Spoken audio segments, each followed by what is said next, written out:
Welcome!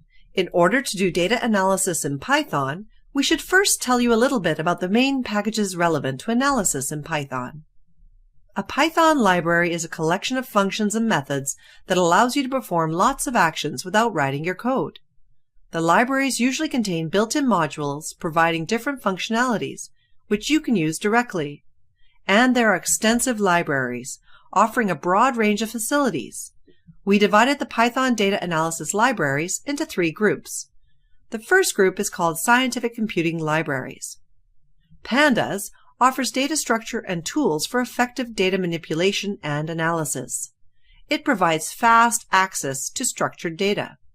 The primary instrument of Pandas is a 2-dimensional table consisting of columns and rows labels, which is called a data frame. It is designed to provide an easy indexing function. NumPy library uses arrays as their inputs and outputs. It can be extended to objects for matrices, and with a little change of coding, developers perform fast array processing. SciPy includes functions for some advanced math problems as listed in the slide, as well as data visualization. Using data visualization methods are the best way to communicate with others and show the meaningful results of analysis. These libraries enable you to create graphs, charts, and maps. The matplotlib package is the most well-known library for data visualization. This package is great for making graphs and plots. The graphs are also highly customizable. Another high-level visualization library is Seaborn. It is based on matplotlib. It's very easy to generate some sort of plots like heat maps, time series, and violin plots.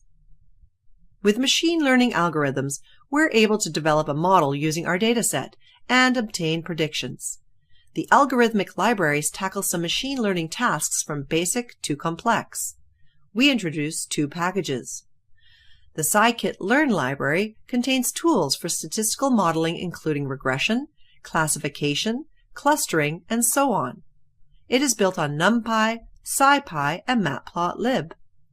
Stats Models is also a Python module that allows users to explore data, estimate statistical models, and perform statistical tests. Now let's get into statistics. Thanks for watching.